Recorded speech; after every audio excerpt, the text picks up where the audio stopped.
নমস্কার, কেসি blog and কিচেনে সবাইকে স্বাগত। যদি আমার মতো এইভাবে লাল শাক ভেজে নেন তো দেখুন এক থালা ভাতের অর্ধেক ভাত এমনিই খাওয়া যাবে। দারুণ সুস্বাদু হয় এইভাবে শাক ভাজলে। এই শাক ভাজা, এই শাক লাল শাক গরমে প্রায় সবারই বাড়িতেই আসে আর সবাই পছন্দ করে এটা খেতে। চলুন দেখে নিই কীভাবে আমি বানাচ্ছি। দেখুন 2 মুঠি লাল শাক আমি খুব ভালো করে পরিষ্কার করে নিলাম। পরিষ্কার করে ছোট ছোট ধুয়ে কেটে নিলাম, ছোট ছোট করে কেটে ভালো করে আরেকবার ধুয়ে নিলাম। তারপর এইদিকে একটা কড়াইয়ে একটু পোস্ত রোস্ট করব, কেন কি এটা পোস্তটা একটু ওপরে গার্নিশিংয়ের জন্য দেব, আর তার উপরেও শাক ভাজাতেও একটু দেব। সেই জন্য একটু পোস্তটা আমি ভালো করে রোস্ট করে নিলাম। সমানে চালিয়ে যেতে হবে, কেন কি পোস্ত তো নাহলে পুড়ে যাবে বা লাল হয়ে যায়। তো দেখুন আমার পোস্তটা হয়ে গেছে, আমি উঠিয়ে নিলাম। এবার ওই কড়াইটাতেই কিছুটা সর্ষের তেল দিয়ে দিলাম। সর্ষের তেল দিয়ে দেওয়ার পরে দেখুন আমি দুটো শুকনো লঙ্কা আমি দুটো ভেজে উঠিয়ে রেখে নেব। দেখুন এগুলো ভেজে উঠিয়ে রেখে নেব।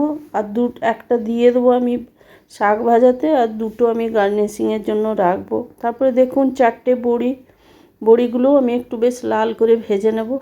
ভেজে নিয়ে উঠিয়ে রেখে নেব। একটু বেশ সুন্দর করে ভাজলে কি হয় না, বড়ির গন্ধটা শাকে ভীষণ ভালো লাগে। আর এইদিকে একটু চিনেবাদাম রোস্ট করা ছিল, সেই চিনেবাদামটা আমি একটু তেলে ভেজে নেব। একটু বেশ ভালো করে লাল করে ভেজে নিতে হবে। আর এই চিনেবাদাম যদি মুখে পড়ে তাহলে খেতেও ভীষণ ভালো লাগে, আর শাকের যেন টেস্টটা আরও বেড়ে যায়। এবার দেখুন চিনেবাদামটা হয়ে গেছে, আমি উঠিয়ে রেখে নিলাম। এবারে একটু রসুন ছোট ছোট করে পাতলা করে কেটে আর একটা লঙ্কা ছোট ছোট করে কেটে আমি ওই তেলটায় দিয়ে দিলাম। দিয়ে একটু ভেজে নেড়ে চেড়ে আমি ওই যে লাল শাকটা কেটে রেখেছি ধুয়ে পরিষ্কার করে, আর এই শাক কিন্তু খুব ভালো করে ধুতে হয়, শাক মাত্রই ধুতে হয়, নাহলে ভীষণ বালিও থাকে। খুব ভালো করে ধুয়ে নিয়েছি, একদম ধুয়ে নিয়ে আমি এই শাকটা এবারে ওই রসুন কাঁচা লঙ্কার তেলে দিয়ে দিলাম। দিয়ে দেওয়ার পরে দেখুন একটু ঢেকেও দিয়েছিলাম। তারপরে আমার এরকম এই শাকে একটু জলও বেরোয়, সেইটাতেই আমার শাকটা সেদ্ধ হয়ে গেছে, জলটাও আমার শুকিয়ে গেছে। এবার আমি ওই যে চিনেবাদামটা ভেজে রেখেছিলাম সেইটা আমি এবারে দিয়ে দিলাম।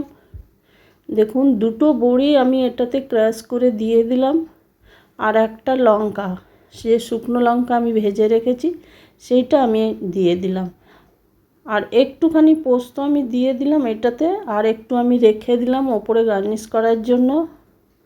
এবার দিয়ে এটা খুব ভালো করে নেড়ে চেড়ে নিতে হবে, খুব ভাজা ভাজা করে নিতে হবে। এটাতে দেখুন আর তো তেল পড়বে না, কম তেলেই হয়ে যায়। কিন্তু এই শাক ভাজাটা এইভাবে লাল শাক একদিন ভেজে দেখুন, দারুণ সুস্বাদু লাগে। আর এতেই প্রায় অনেকটা ভাতও খাওয়া যায়।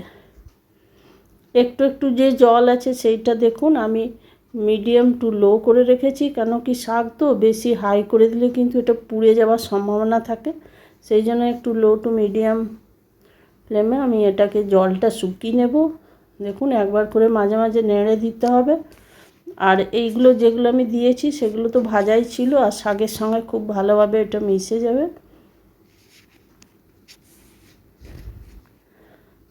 এই ধরনের শাক কিন্তু বলে বাচ্চাদেরও খাওয়া ভালো।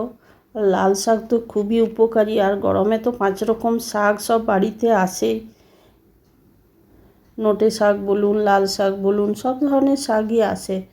এখন তো 12 মাস পালক শাকও পাওয়া যায়।